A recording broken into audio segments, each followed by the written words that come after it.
وعلیکم السلام ورحمۃ اللہ۔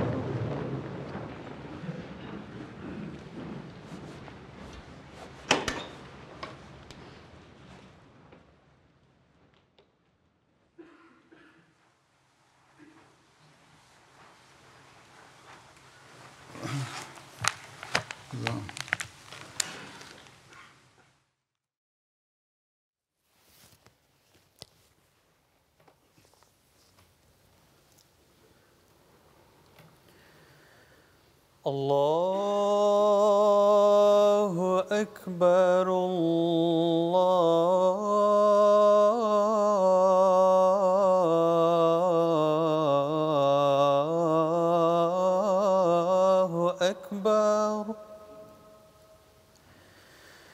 اللہ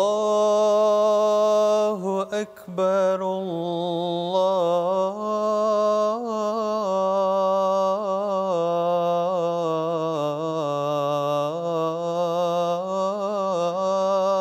اکبر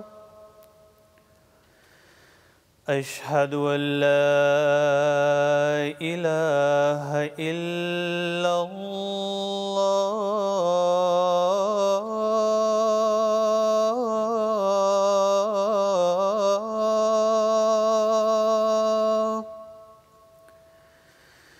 أشهد أن لا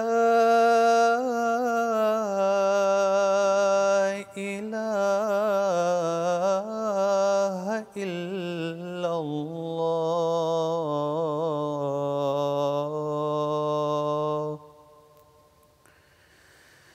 أشهد أن محمدًا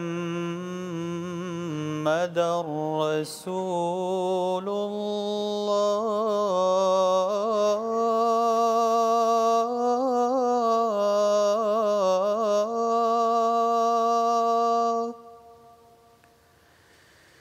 أشهد أن محمدًا رسول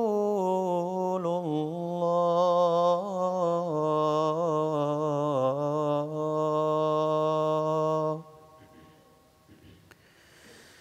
حي على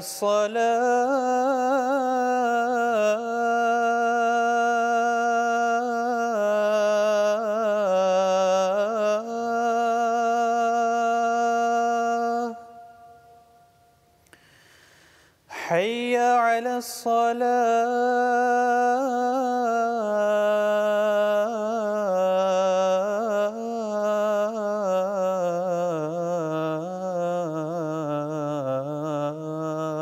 الصلاة حي على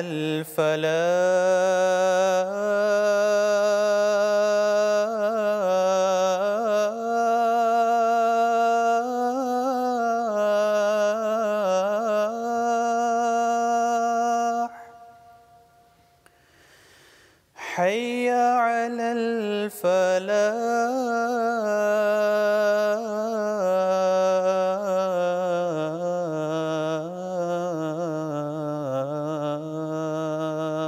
الفلاح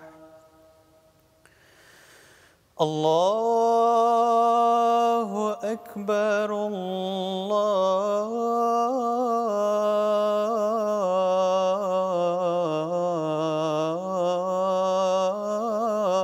الله أكبر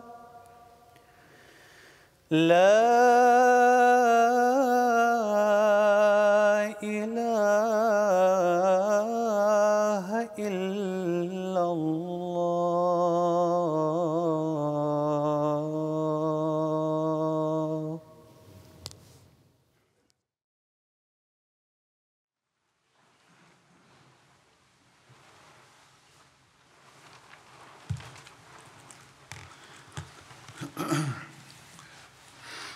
السلام علیکم ورحمۃ اللہ۔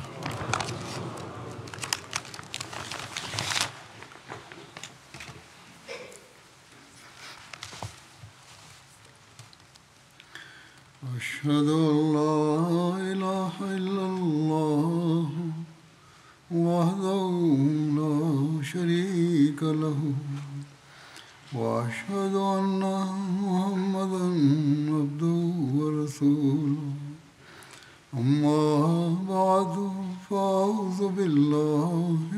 الشيطان الرجيم بسم الله الرحمن الرحيم الحمد لله رب العالمين الرحمن الرحيم مالك يوم الدين إياك نعبد وإياك نستعين اهدنا الصراط المستقيم صراط الذين أنعمت عليهم غير المغضوب عليهم ولا الضالين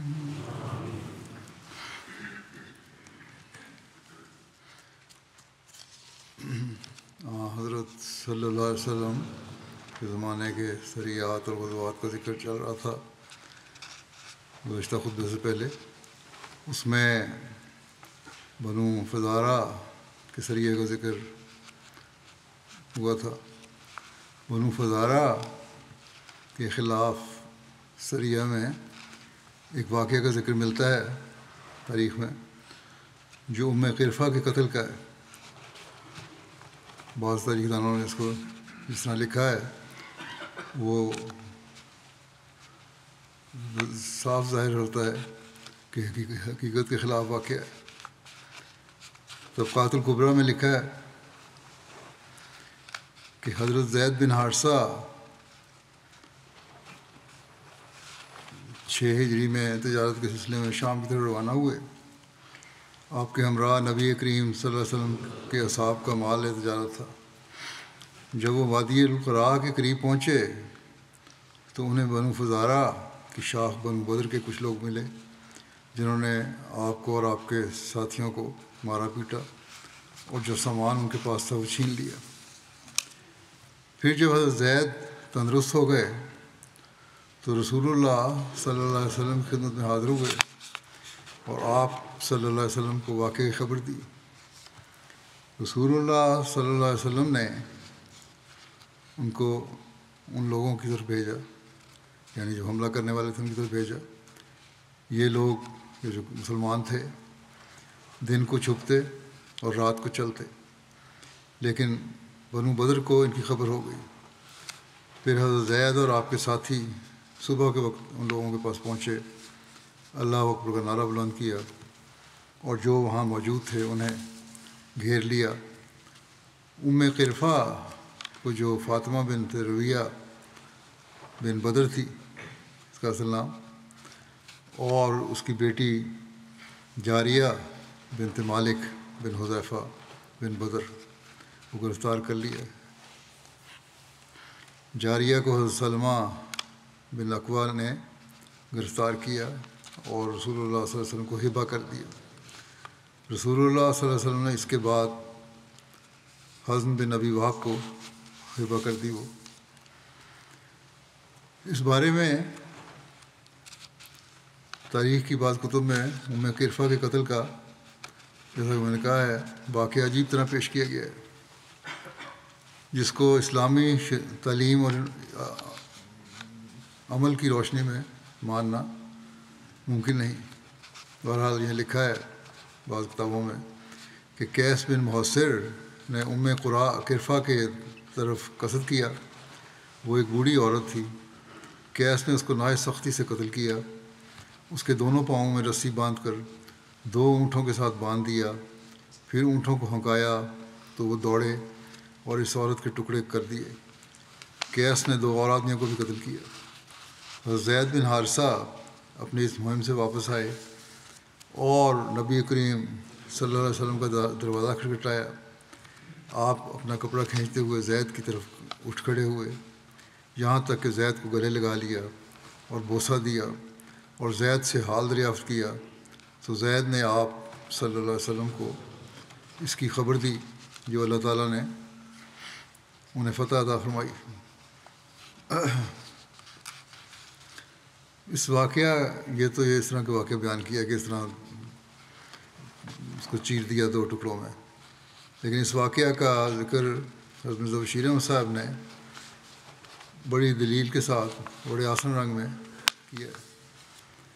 آپ نے یہ لکھا کہ سریہ حضرت ابوبکر کی جگہ جس کا ذکر ابھی بیان ہوا ہے، ابن سعد نے ایک ایسے سریہ کا ذکر کیا ہے جس میں زید بن حارثہ امیر تھے، یعنی ابن سعد اس سریہ میں حضرت ابوبکر کے بجائے حضرت زید بن حارثہ کو امیر بیان کرتا ہے، اور تفاصیل میں بھی کسی قدر اختلاف کرتے ہوئے لکھتا ہے کہ یہ مہم بنو فزارہ کی گو شمالی کے لیے تھی جو وادی القرا کے پاس آباد تھے، اور جنہوں نے مسلمانوں کے ایک تجارتی قافلے پر چھاپا مار کر اس کا سارا مال و اسباب چھین لیا تھا۔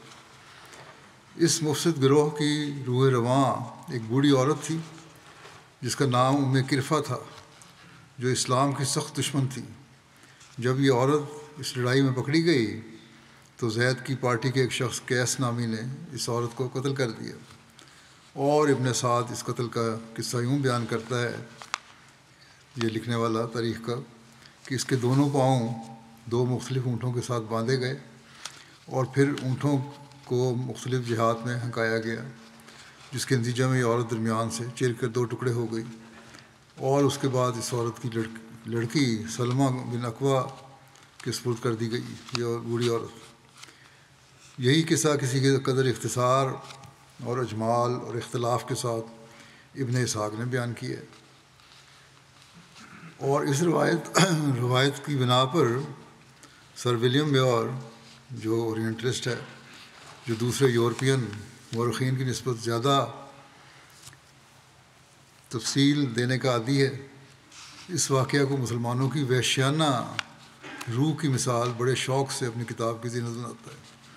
بلکہ سر ولیم میور نے اسے اپنی کتاب میں درج کرنے کی وجہ ہی یہ لکھی ہے کہ اس مہم میں مسلمان ایک ظالمانہ فعل کے مرتکب ہوئے تھے۔ چنانچہ میور صاحب لکھتے ہیں کہ اس سال مسلمانوں کو بہت سی مہموں میں مدینہ سے نکلنا پڑا، مگر یہ سب قابل ذکر نہیں ہے۔ البتہ یہ کہتے ہیں کہ البتہ میں ان میں سے ایک مہم کے ذکر سے رک نہیں سکتا، کیونکہ اس کا انجام مسلمانوں کی طرف سے ایک نہایت ظالمانہ فعل پر ہوا تھا۔ یہ میور صاحب کا بیان ہے۔ اس کے تجزیے میں حضرت شیران صاحب لکھتے ہیں کہ جو مورخ ایک واقعہ کو دوسرے واقعات پر محض اس وجہ سے ترجیح دے کر اسے اپنی کتاب کی زینت بناتا ہے کہ اس میں کسی قوم کے ظلم و ستم کا ثبوت ملتا ہے، در حقیقت غیر جانبدار محقق کہلانے کا حقدار نہیں ہے۔ تو مجھے خود لکھا ہے کہ باقی واقعات میں چھوڑتا ہوں، صرف یہ واقعہ لیتا ہوں۔ اس کا مطلب ہے کہ وہ جانبدار تھا، غیر جانبدار تحقیق کرنے والا نہیں تھا، کیونکہ اس سے یہ ایک توقع نہیں ہو سکتی جو غیر جانبدار ہو کہ وہ اس بات کی تحقیق کی طرف توجہ کرے گا کہ آیا یہ ظلم و ستم کا واقعہ کوئی اصلیت بھی رکھتا ہے یا نہیں، کیونکہ ایسا کرنے سے اس کے ہاتھ سے اس کی ایک دلیل نکل جاتی ہے۔ بہرحال میور صاحب نے اس واقعہ کو خاص شوق کے ساتھ اپنی کتاب میں درج کیا ہے، مگر جیسا کہ کہتے ہیں میں ابھی ثابت کروں گا، یہ ظاہر ہو جائے گا کہ یہ واقعہ بالکل غلط اور قطعاً بے بنیاد ہے، اور نقل و عقل ہر دو طرح سے اس کا بناوٹی ہونا ثابت ہے۔ عقلی طریق پر تو یہ جاننا چاہیے کہ یہ ایک عورت کو جس پر قتل کا الزام نہیں ہے قید کر کے ٹھنڈے لمحات میں قتل کرنا، اور پھر قتل بھی اس طریق پر کرنا جو اس روایت میں بیان کیا گیا ہے، یہ تو ایک بہت دور کی بات ہے۔ اسلام تو عین جنگ کے میدان میں بھی عورت کے قتل کو سختی کے ساتھ روکتا ہے۔ اس بارے میں حضرت صلی اللہ علیہ وسلم نے متعدد مرتبہ واضح فرمایا کہ جو عورتیں ان کو قتل نہیں کرنا۔ چنانچہ حدیث میں آتا ہے کہ ایک موقع پر میدان جنگ میں کسی دشمن قبیلے کی ایک عورت مقتول پائی گئی، تو باوجود اس کے کہ یہ معلوم نہیں تھا کہ یہ عورت کن حالات میں اور کس کے ہاتھ سے قتل ہوئی ہے، آپ صلی اللہ علیہ وسلم اسے دیکھ کر بہت ناراض ہوئے اور صحابہ سے یہ تاکیداً فرمایا کہ ایسا کام آئندہ نہیں ہونا چاہیے، کسی عورت کو قتل نہیں کرنا۔ اسی طرح جب کبھی حضرت صلی اللہ علیہ وسلم کوئی دستہ روانہ فرماتے تھے تو من جملہ اور نصیحتوں کے صحابہ سے ایک نصیحت یہ بھی فرماتے تھے کہ کسی عورت اور بچے کو قتل نہ کرنا۔ ان اصولی ہدایات کے ہوتے ہوئے صحابہ کے متعلق اور صحابہ میں سے بھی زید بن حارثہ کے متعلق جو گویا حضرت صلی اللہ علیہ وسلم کے گھر کے آدمی تھے، یہ خیال کرنا کہ انہوں نے کسی عورت کو اس طریق پر قتل کیا یا کروایا تھا جو ابن سعد نے بیان کیا ہے، ہرگز قابل قبول نہیں ہو سکتا۔ بے شک روایت میں قتل کرنے کا فعل زید کی طرف منسوب نہیں کیا گیا بلکہ ایک دوسرے مسلمان کی طرف کیا گیا ہے، لیکن جب کہ یہ واقعہ زید کی کمان میں ہوا تو بہرحال اس کی آخری ذمہ داری بھی زید پر ہی سمجھ جائے گی۔ اور زید کے متعلق یہ خیال کرنا کہ انہوں نے حضرت صلی اللہ علیہ وسلم کی تعلیم کو جانتے ہوئے اس قسم کے کام کی اجازت دی ہوگی، ہرگز قابل قبول نہیں ہو سکتا۔ بے شک اگر کوئی عورت کسی جرم کے مرتکب ہوتی ہے تو وہ اس جرم کی سزا پائے گی، اور کسی مذہب کی شریعت اور کسی ملک کے قانون نے عورت کو جرم کی سزا سے مستثنا نہیں رکھا، اور آئے دن عورتوں کو سزا بلکہ قتل کے جرم میں پھانسی تک کے واقعات چھپتے رہتے ہیں۔ مگر محض مذہبی عداوت کی وجہ سے یا شرکت جنگ کی وجہ سے کسی عورت کا قتل کرنا، اور قتل بھی اس طریق پر کرنا جو اس روایت میں بیان ہوا ہے، ایک ایسا فعل ہے جسے حضرت صلی اللہ علیہ وسلم کی اصولی ہدایت اور اسلامی اور ساری اسلامی تاریخ صحیح طور پر رد کرتی ہے۔ اور اگر یہ کہا جائے کہ یہ عورت مجرم تھی، اور جیسا کہ بعض روایتوں میں بیان ہوا ہے اس نے حضرت صلی اللہ علیہ وسلم کے قتل کا منصوبہ کیا تھا، اس لیے اس کے خلاف جائز طور پر قتل کی سزا جاری کی جا سکتی تھی، تو یہ درست ہے۔ مگر سوال یہ ہے کہ جب صحابہ نے کرفہ سے سخت اور زیادہ خونی دشمنوں اور پھر مرد دشمنوں کو بھی کبھی اس طرح قتل نہیں کیا، تو یہ خیال کرنا کہ زید بن حارثہ جیسے واقف کار صحابی کی کمان میں ایک بوڑھی عورت کے ساتھ یہ سلوک کیا گیا ہوگا، ہرگز قابل تسلیم نہیں ہو سکتا۔ پس معقولی رنگ میں اس قصے کا جھوٹا اور بناوٹی ہونا ظاہر و عیاں ہے، اور کوئی غیر متعصب شخص اس میں شبے کی گنجائش نہیں دیکھ سکتا۔ اب رہا منقولی طریقہ، اول تو ابن سعد یا ابن اسحاق نے اس روایت کی کوئی سند نہیں دی، اور بغیر کسی معتبر سند کے اس قسم کی روایت جو حضرت صلی اللہ علیہ وسلم کی صریح ہدایت اور صحابہ کے عام اور معروف طریق کے خلاف ہو، ہرگز قبول نہیں کی جا سکتی۔ دوسرے یہ کہ یہی واقعہ حدیث کی نہایت معتبر کتب صحیح مسلم اور سنن ابو داؤد میں بیان ہوا ہے، مگر اس میں کرفہ کے قتل کے کیے جانے کا قطعاً کوئی ذکر نہیں ہے، اور بعض دوسری تفصیلات میں بھی اس بیان کو ابن سعد وغیرہ کے بیان سے اختلاف ہے۔ اور چونکہ صحیح احادیث عام تاریخی روایات سے یقیناً اور مسلمہ طور پر بہت زیادہ مضبوط اور قابل ترجیح ہوتی ہیں، اس لیے صحیح مسلم اور سنن ابی داؤد کی روایت کے سامنے ابن سعد وغیرہ کی روایت کوئی وزن نہیں رکھتی۔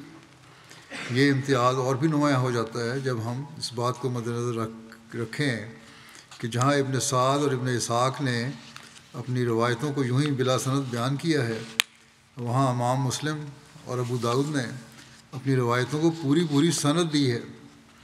اور ویسے بھی محدثین کی احتیاط کے مقابلے میں جنہوں نے انتہائی احتیاط سے کام لیا ہے، مورخین کی عام روایت کوئی حقیقت نہیں رکھتی۔ صحیح مسلم اور سنن ابو داؤد میں یہ واقعہ جس طرح بیان ہوا ہے اس میں کرفہ کے قتل کا ذکر تک نہیں ہے۔ بے شک مسلم اور ابو داؤد کی روایت میں کرفہ کا نام مذکور نہیں ہے، اور امیر کا نام بھی زید کے بجائے ابو بکر درج ہے، مگر اس کی وجہ سے یہ شبہ نہیں کیا جا سکتا کہ یہ مہم اور ہے، کیونکہ باقی جملہ اہم تفصیلات ایک ہیں۔ مثلا دونوں روایتوں میں صریح ہے کہ یہ مہم بنو فزارہ کے خلاف تھی۔ دونوں میں یہ ذکر موجود ہے کہ بنو فزارہ کی رئیس ایک بوڑھی عورت تھی۔ دونوں میں اس عورت کے قید کیے جانے کا ذکر ہے۔ پھر دونوں میں یہ ذکر ہے کہ اس عورت کی ایک لڑکی بھی تھی جو ماں کے ساتھ قید ہوئی۔ پھر یہ بھی کہ دونوں میں یہ ذکر ہے کہ لڑکی سلمہ بن اقوا کے حصے میں آئی تھی۔ اس کے علاوہ اور بھی بہت سی باتوں میں اشتراک ہے۔ اب غور کرو کہ جب کیا ان اہم اور بنیادی اشتراکات کے ہوتے ہوئے کوئی شخص شبہ کر سکتا ہے کہ یہ دو الگ الگ واقعات ہیں؟ مگر ہم صرف عقلی استدلال پر ہی اتفاق نہیں کرتے، بلکہ گزشتہ محققین نے بھی صراحت کے ساتھ لکھا ہے کہ صحیح مسلم اور سنن ابو داؤد میں وہی واقعہ بیان ہوا ہے جو ابن سعد نے دوسرے رنگ میں بیان درج کیا ہے۔ چنانچہ علامہ زرقانی اور امام سہیلی اور امامہ حلبی نے صراحت کے ساتھ لکھا ہے کہ یہ وہی واقعہ ہے جو ابن سعد اور ابن اسحاق نے ام قرفہ والے والے قصے میں غلط طور پر بیان کیا ہے۔ مگر اس سے بھی بڑھ کر اس بات کا ثبوت کہ یہ وہی واقعہ ہے یہ ہے کہ طبری نے ان دونوں روایتوں کو پہلو بہ پہلو بیان کر کے ساتھ ساتھ رکھا ہے۔ ان کو اس بات کی صراحت کی ہے کہ دونوں ایک ہی واقعہ ہیں۔ الغرض یہ بات بالکل یقینی ہے کہ مسلم اور ابو داؤد کی سلمہ بن اکوع والی روایت میں وہی واقعہ بیان کیا گیا ہے جسے ابن سعد اور ابن ہشام نے ام قرفہ کے سریہ کے نام سے غلط طور پر درج کیا ہے، اور چونکہ صحاح کی روایت یعنی یہ 6 حدیثوں کی کتابیں ہیں، ان میں سے جو مستند حدیثوں کی کتابیں ہیں ان کی روایت جو سند کے ساتھ بیان کی گئی ہے اور ایک شریک کے واقعہ کی زبان سے مروی ہے، بہرحال ابن سعد اور ابن ہشام کی غیر مستند روایت سے قابل ترجیح ہے۔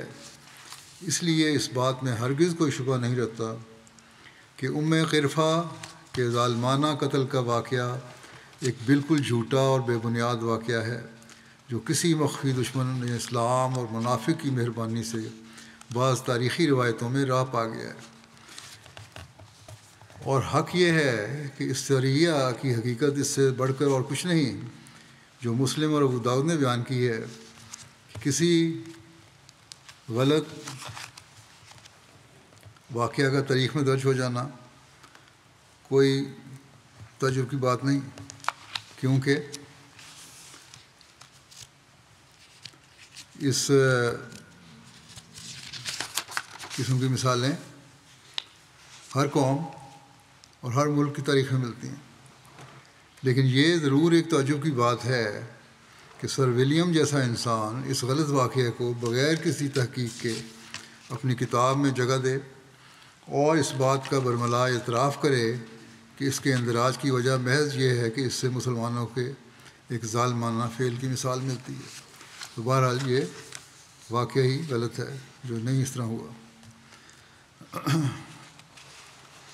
سریہ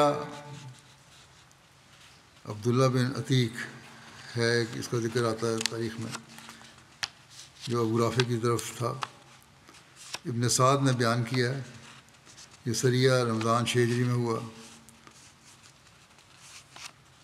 مرزا شیرن صاحب نے جو اپنی تحقیق مختلف تاریخوں کی کتاب سے لی ہے اس میں کہتے ہیں، اس طرح لکھا ہے آپ نے کہ ابو رافع کے قتل کے زمانے کے متعلق روایات میں اختلاف ہے۔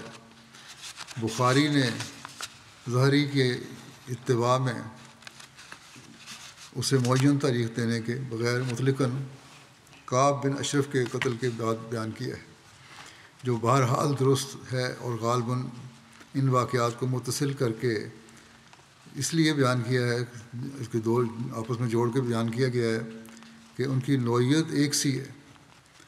طبری نے اسے 3 ہجری میں کعب بن اشرف کے واقعے کے بعد رکھا ہے، واقدی نے 4 ہجری میں بیان کیا ہے، ابن ہشام نے بروایت ابن اسحاق اسے مطلقاً غزوہ بنو قریظہ کے بعد رکھا ہے جو اواخر 5 ہجری میں ہوا تھا، اور اس طرح اسے اوائل 6 ہجری میں سمجھا جا سکتا ہے۔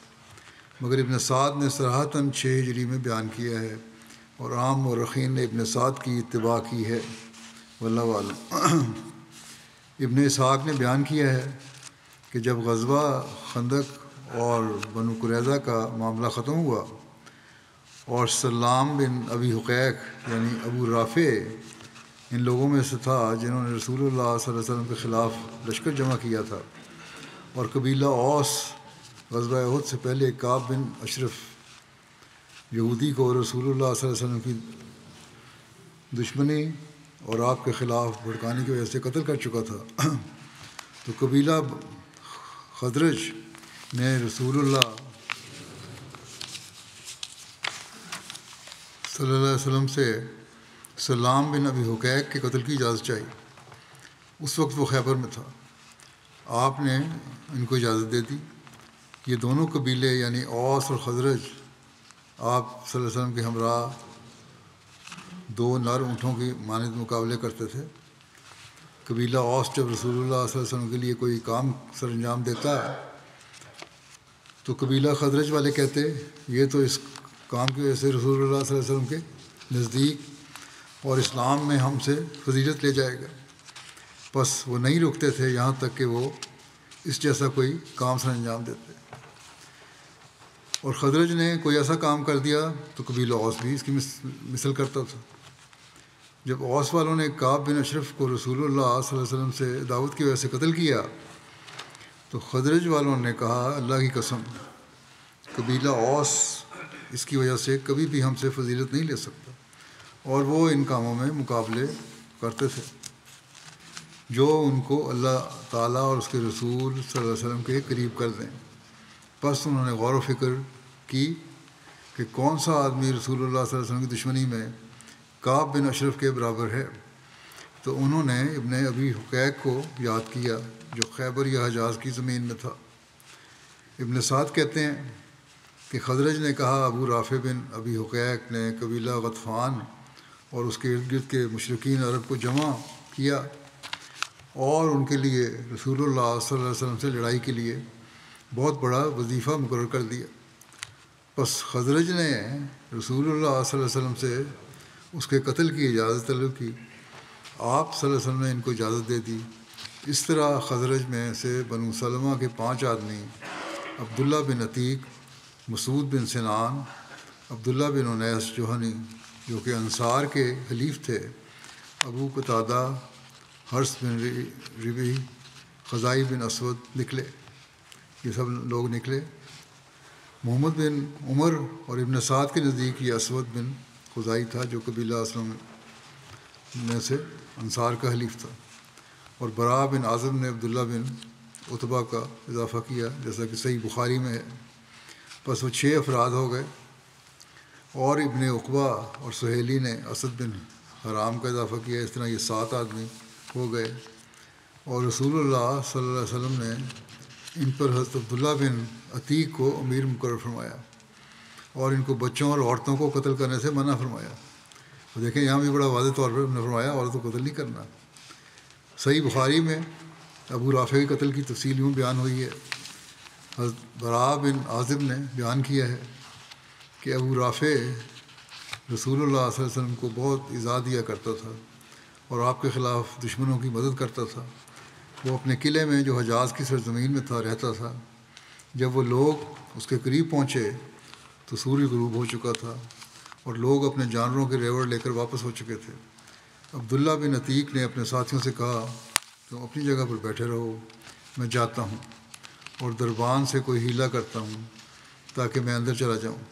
وہ گئے اور دروازے کے قریب پہنچ گئے، پھر اپنے آپ کو کپڑے میں لپیٹ لیا جیسا کہ وہ قضائے حاجت کے کر رہے ہیں، اور سب لوگ اندر جا چکے تھے۔ ایک روایت میں ہے کہ عبداللہ بن عتیق نے بیان کیا میں ہیلا کرنے لگا کہ قلعہ میں داخل ہو جاؤں، کوئی بہانہ تلاش کروں۔ اسی اثناء میں انہیں قلعہ والوں نے اپنا ایک گدھا گم پایا۔ انہوں نے کہا کہ روشنی لے کر اس کی تلاش میں نکلے۔ کہتے تھے کہ میں ڈرا کہ کہیں وہ مجھے پہچان نہ جائیں۔ انہوں نے کہا میں نے اپنا سر ڈھانک لیا، یہ صحابی تھے، انہوں نے کہا میں نے سر ڈھانک لیا گویا کہ میں قضائے حاجت کر رہا ہوں، تو بخاری کی روایت ہے۔ تو دربان نے ان کو آواز دی کہ اے اللہ کے بندے اگر تم داخل ہونا چاہتے ہو تو داخل ہو جاؤ، میں دروازہ بند کرنا چاہتا ہوں۔ میں داخل ہو گیا اور میں چھپ گیا اندر جا کے۔ اس کے بعد ایک روایت میں ہے کہ میں بھی اندر چلا گیا، پھر میں گدھوں کے باڑے میں قلعے کے اندر دروازے کے پاس چھپ گیا۔ جب لوگ داخل ہو گئے اس نے دروازہ بند کیا، پھر کنجیاں ایک کیل پر لٹکا دیں۔ وہ کہتے تھے میں اٹھ کر کنجیوں کی طرف گیا، چابیوں کی طرف گیا، میں نے ان کو لیا اور دروازہ کھول دیا۔ ایک روایت میں ہے کہ جب آوازیں تھم گئیں اور میں نے کوئی حرکت نہ سنی تو میں باہر نکلا۔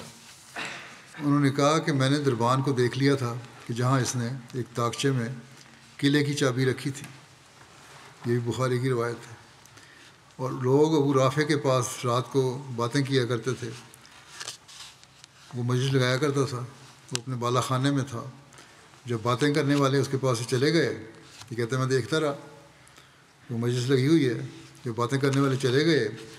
ایک روایت میں یہ بھی ہے کہ لوگوں نے ابو رافع کے پاس شام کا کھانا کھایا اور وہ باتیں کرتے رہے یہاں تک کہ رات کی ایک گھڑی گزر گئی، پھر وہ اپنی کوٹریوں کو لوٹ گئے۔ یہ بھی صحیح بخاری کی روایت ہے۔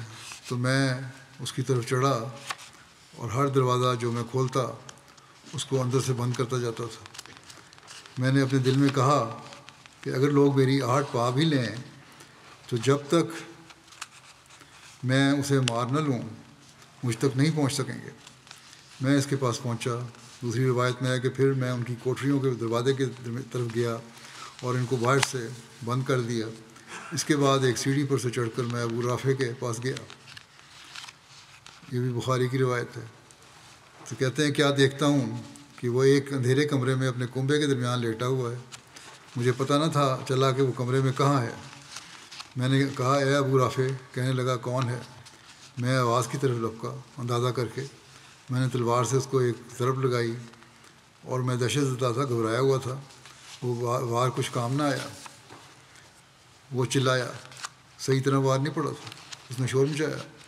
تب میں کمرے سے باہر آ گیا، تھوڑی دیر ہی ٹھہرا تھا، پھر میں اس کے پاس گیا گویا کہ میں اس کی مدد کو پہنچا ہوں، اور کہا ابو رافع یہ کیا آواز ہے؟ اور میں نے اپنی آواز بدلی۔ کہنے لگا تیری ماں ہلاک ہو۔ ابو رافع کہنے لگا کوئی آدمی کمرے میں ہے جس نے کچھ پہلے مجھ پر ایک اپنی تلوار سے وار کیا ہے۔ وہ حضرت عبداللہ بن عتیق کہتے ہیں کہ پھر میں نے اسے ایک ضرب لگائی، آواز سن کے پھر میں نے ضرب لگائی جس نے اس کو لہو لہان کر دیا۔ وہاں اس کو مار نہ سکا۔ پھر میں نے تلوار کی نوک اس کے پیٹ میں رکھی یہاں تک کہ اس کی پشت تک پہنچ گئی۔ دوسری روایت میں دوبارہ حملہ کرنے کا ذکر یوں ہے کہ پھر میں دوبارہ اس کی طرف لپکا اور اسے ایک اور ضرب لگائی، مگر اس نے اسے کچھ فائدہ نہ دیا۔ وہ چلایا اور اسے گھر والے اٹھ کھڑے ہوئے۔ انہوں نے کہا پھر میں آیا اور میں نے اپنی آواز بدلی، فریاد رسی کرنے والے کی طرح، یعنی دوسری دفعہ آواز بدل کر آئے۔ کیا دیکھتا ہوں کہ وہ اپنی پیٹھ کے بل چت لیٹا ہے۔ میں نے تلوار اس کے پیٹ میں رکھی اور اس پر جھک گیا یہاں تک کہ میں نے ہڈی کے ٹوٹنے کی آواز سنی۔ یہ بھی بخاری کی روایت ہیں۔ میں نے جان لیا کہ میں نے اس کو مار ڈالا ہے۔ پھر میں نے ایک ایک کر کے دروازے کھولے یہاں تک کہ میں آخری سیڑھی تک پہنچ گیا۔ میں نے اپنا پاؤں رکھا اور سمجھا کہ زمین پر پہنچ گیا ہوں، لیکن میں گر پڑا، اور آخری سیڑھی نہیں تھی بلکہ دو سیڑھیاں تھیں، تو سیڑھی سے گر گئے وہ۔ تو چاندنی رات میں میری ہڈی پر میری پنڈلی ٹوٹ گئی۔ دوسری روایت میں ہے کہ میرے پاؤں کو جوڑ نکل گیا۔ میں نے اسے پگڑی سے باندھا، پھر میں چل پڑا اور آ کر دروازے پر بیٹھ گیا اور سوچنے لگا کہ آج رات باہر نہیں نکلوں گا جب تک یہ نہ جان لوں کہ کیا میں نے اسے مار ڈالا ہے۔ جب مرغ نے بانگ دی صبح، مرغوں نے دانے جس طرح کے دیتے ہیں مرغے دینی شروع کی، بولنا شروع کیا، تو موت کی خبر دینے والے فصیل پر کھڑا ہوا اور کہنے لگا حجاز والوں کے تاجر کی موت کی خبر دیتا ہوں۔ تو میں اپنے ساتھیوں کی طرف چلا۔ میں نے کہا نجات، اللہ نے ابو رافع کو مار ڈالا ہے۔ پھر نبی صلی اللہ علیہ وسلم کے پاس پہنچا اور آپ کو بتایا۔ آپ نے مجھے فرمایا اپنا پاؤں آگے کرو۔ میں نے اپنا پاؤں آگے کیا، آپ نے اس پر ہاتھ پھیرا، گویا مجھے اس میں کبھی کوئی تکلیف ہی نہ ہوئی آپ کے ہاتھ پھیرنے کے بعد۔ دوسری روایت میں ہے کہ عبداللہ بن عتیق نے بیان کیا کہ میں اپنے ساتھیوں کے پاس آیا لڑکھڑاتا ہوا۔ میں نے کہا جاؤ اور رسول اللہ صلی اللہ علیہ وسلم کو بشارت دو، کیونکہ میں نہیں جا سکوں گا جب تک کہ موت کی خبر دینے والے کی آواز نہ سن لوں۔ جب صبح قریب ہوئی، موت کی خبر دینے والا چڑھا اور اس نے کہا ابو رافع کے مرنے کی خبر دیتا ہوں۔ عبداللہ بن عتیق کہتے تھے کہ میں اٹھ کر چلنے لگا تو مجھے کوئی تکلیف نہ تھی۔ میں نے اپنے ساتھیوں کو پا لیا قبل اس کے کہ وہ نبی صلی اللہ علیہ وسلم کے پاس پہنچتے۔ یہ ایک روایت یہ بھی ہے کہ پہلے ہی ان کی تکلیف دور ہو گئی تھی، موج تھی۔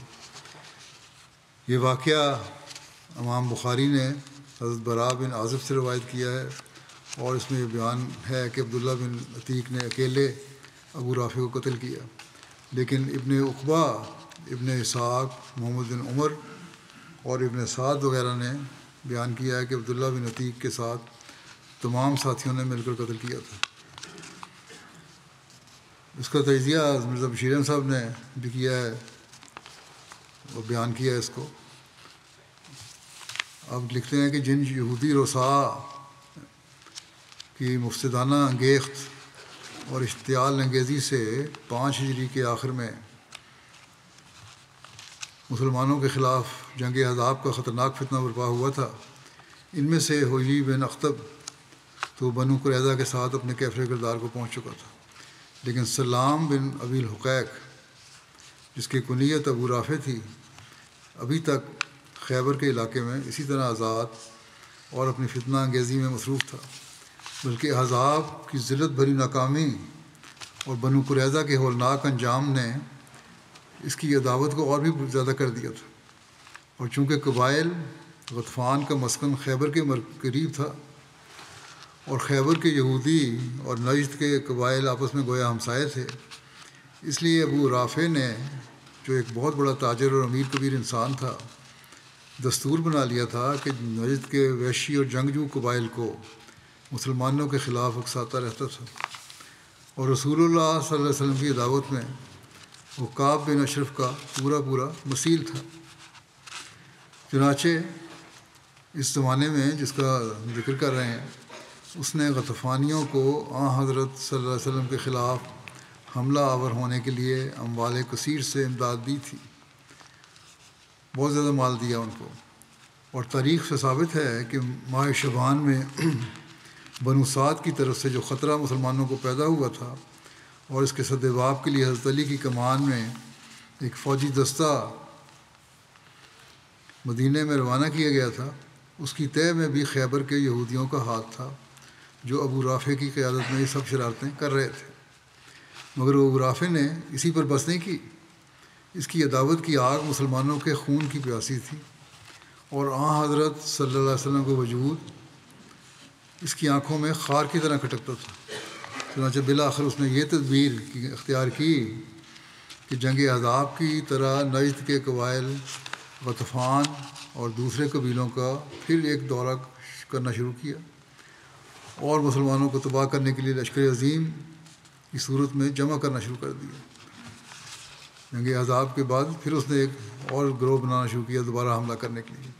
جب نوبت یہاں تک پہنچ گئی اور مسلمانوں کی آنکھوں کے سامنے پھر وہی احزاب والے منظر پھرنے لگ گئے تو حضرت صلی اللہ علیہ وسلم کی خدمت میں قبیلہ خزرج کے بعض انصاری حاضر ہوئے اور عرض کیا کہ اب اس فتنے کا علاج سوائے اس کے کچھ نہیں کہ کسی طرح اس فتنے کے بانی مبانی ابو رافع کا خاتمہ کر دیا جائے، یہی ایک علاج ہے۔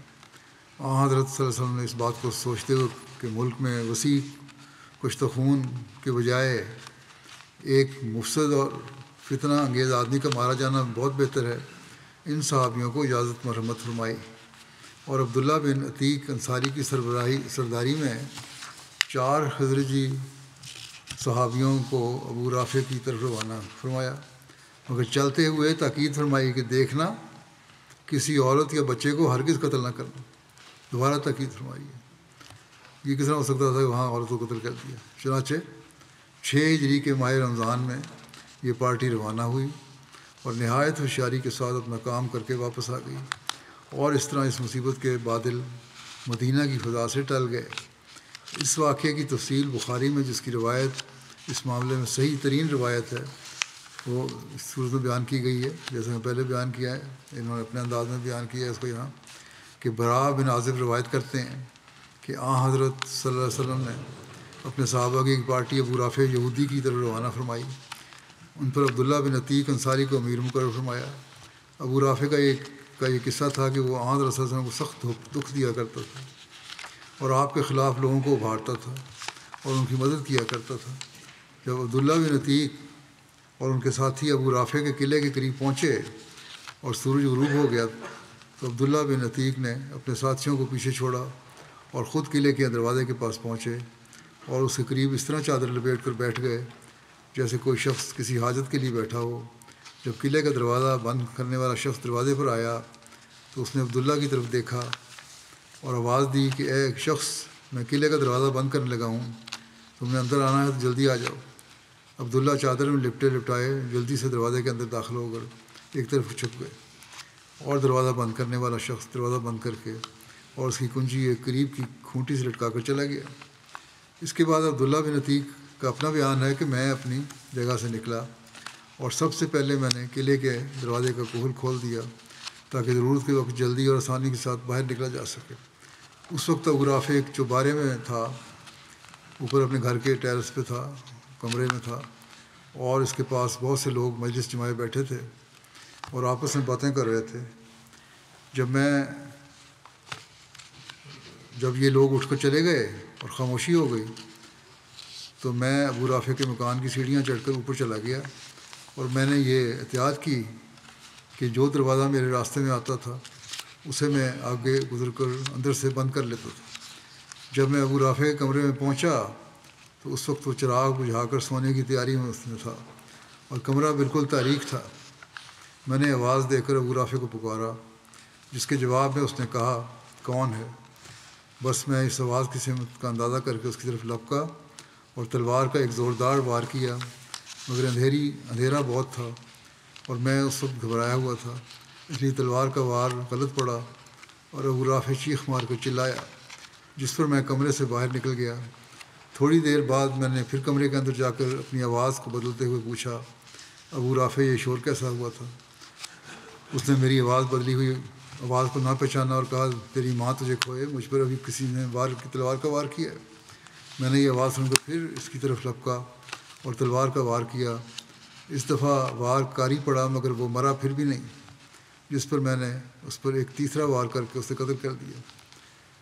اس کے بعد میں جلدی دروازے کھولتا ہوا مکان سے باہر نکل آیا، لیکن جب میں سیڑھیوں سے نیچے اتر رہا تھا تو ابھی چند قدم باقی تھے کہ میں سمجھا کہ میں سب قدم اتر آیا ہوں، جس پر میں اندھیرے میں گر گیا، غلط پاؤں پڑا اور میری پنڈلی ٹوٹ گئی، اور ایک روایت میں یوں ہے کہ پنڈلی کا جوڑ اتر گیا، مگر میں اسے اپنی پگڑی سے باندھ کر گھسٹتا ہوا باہر نکل گیا۔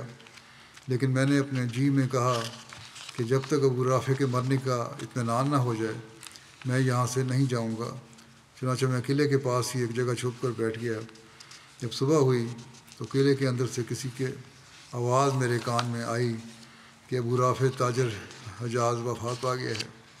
اس کے بعد میں اٹھا اور آہستہ آہستہ اپنے ساتھیوں میں آ ملا، اور پھر ہم نے مدینے میں آ کر حضرت صلی اللہ علیہ وسلم کو ابو رافع کے قتل کی اطلاع دی۔ آپ صلی اللہ علیہ وسلم نے سارا واقعہ سن کر مجھے ارشاد فرمایا کہ اپنا پاؤں آگے کرو۔ میں نے پاؤں آگے کیا تو آپ نے دعا مانگتے ہوئے اس پر اپنے دست مبارک پھیرا، جس کے بعد میں نے یوں محسوس کیا کہ گویا مجھے کوئی تکلیف پہنچی ہی نہیں تھی۔ ایک دوسری روایت میں ہے کہ جب عبداللہ بن عتیق نے ابو رافع پر حملہ کیا تو اس کی بیوی نے نہایت زور سے چلانا شروع کیا، جس پر مجھے فکر ہوا کہ اس کی چیخ و پکار سن کر کہیں دوسرے لوگ نہ ہوشیار ہو جائیں۔ اس پر میں نے اس کی بیوی پر تلوار اٹھائی، مگر یہ یاد کر کے کہ حضرت صلی اللہ علیہ وسلم نے عورتوں کے قتل کرنے سے منع فرمایا ہے، میں اس ارادے سے باز آ گیا۔ یہاں پھر وہی بات کہ عورتوں کو منع تھا، اس لیے میں نے تلوار قتل نہیں کی، حالانکہ بڑی خطرناک حالت میں تھے۔ ابو رافع کے قتل کے جواز کے متعلق ہمیں اس جگہ کسی بحث میں پڑھنے کی ضرورت نہیں۔ ابو رافع کی خون آشام کارروائیاں تاریخ کا ایک کھلا ہوا ورق ہیں۔ اصولاً اس قدر یاد رکھنا چاہیے کہ نمبر 1، اس وقت مسلمان نہایت کمزوری کی حالت میں چاروں طرف سے اس مصیبت میں مبتلا تھے، اور ہر طرف مخالفت کی آگ شعلہ زن تھی، اور گویا سارا ملک مسلمانوں کے مٹانے کے لیے متحد ہو رہا تھا۔ نمبر 2، ایسے نازک وقت میں ابو رافع اس آگ پر تیل ڈال رہا تھا جو مسلمانوں کے خلاف مشتعل تھی، اور اپنے اثر اور رسوخ اور دولت سے عرب کے مختلف قبائل کو اسلام کے خلاف ابھار رہا تھا، اور اس بات کی تیاری کر رہا تھا کہ غزوہ احزاب کی طرح عرب کے وحشی قبائل پھر متحد ہو کر مدینے میں دھاوا بول دیں۔ نمبر 3، عرب میں اس وقت کوئی حکومت نہیں تھی، کہ جس کے ذریعے داد رسی چاہی جاتی، بلکہ ہر قبیلہ اپنی جگہ آزاد اور خود مختار تھا، بس سوائے اس کے کہ اپنی حفاظت کے لیے خود کوئی تدبیر کی جاتی اور کوئی صورت نہیں تھی۔ نمبر 4، یہودی لوگ پہلے سے اسلام کے خلاف برسر پیکار تھے اور مسلمانوں اور یہودیوں کے درمیان جنگ کی حالت قائم تھی۔ نمبر 5، اس وقت ایسے حالات تھے کہ اگر کھلے طور پر یہود کے خلاف فوج کشی کی جاتی تو اس سے جان اور مال کا بہت نقصان ہوتا، اور اس بات کا اندیشہ تھا کہ جنگ کی آگ وسیع ہو کر ملک میں عالمگیر تباہی کا رنگ نہ پیدا کر دے۔ ان حالات میں صحابہ نے جو کچھ کیا وہ بالکل درست اور بجا تھا،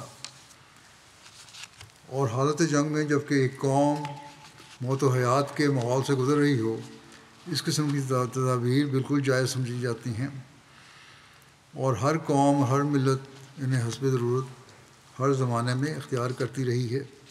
مگر افسوس ہے کہ موجودہ اخلاقی پستی کے زمانے میں مجرم کے ساتھ ہمدردی کا جذبہ اس ناجائز حد تک جائز پہنچ گیا ہے کہ ایک ظالم بھی ہیرو بن جاتا ہے۔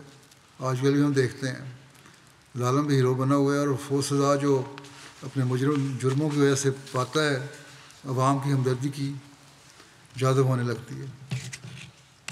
ظالم کو بھی اگر سزا دی جائے، سزا کے لیے کہا جائے، تو اس سے عوام کی ہمدردی اس کے ساتھ ہو جاتی ہے، یا خود غرض لوگوں کی ہمدردی اس کے ساتھ ہو جاتی ہے، اور اس کے جرم لوگوں کو بھول جاتے ہیں۔ مگر اسلام کے متعلق ہمیں اعتراف ہے کہ وہ ان جھوٹے جذبات کا مذہب نہیں ہے۔ وہ مجرم کو مجرم قرار دیتا ہے اور اس کی سزا کو ملک اور سوسائٹی کے لیے رحمت سمجھتا ہے۔ وہ ایک سڑے ہوئے عضو کو جسم سے کاٹ لینے کی تعلیم دیتا ہے، اور اس بات کا اظہار نہیں کرتا کہ ایک متعفن عضو اچھے اور تندرست اعضاء کو خراب کر دے۔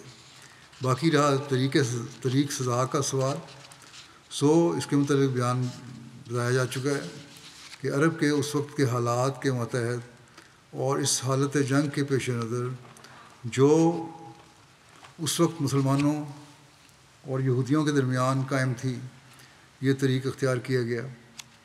امن عامہ کے لحاظ سے وہی بہتر اور مناسب تھا۔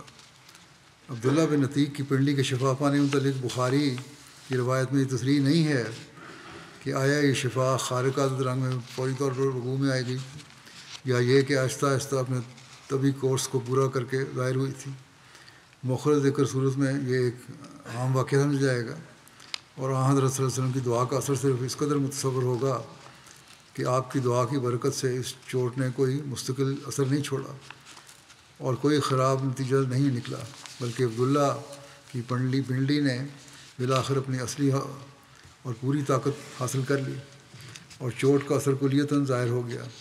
لیکن اگر یہ شفا خارق عادت رنگ میں فوری طور پر وقوع میں آئی تھی تو یقیناً یہ واقعہ خدا تعالیٰ کی تقدیر خاص کا کرشمہ تھا، جو اس نے اپنے رسول کی دعا اور برکت کے نتیجے میں ظاہر فرمایا۔ تو بہرحال یہ اس کے واقعہ تھے، اس کے کچھ اور واقعات بھی ہیں انشاءاللہ آئندہ۔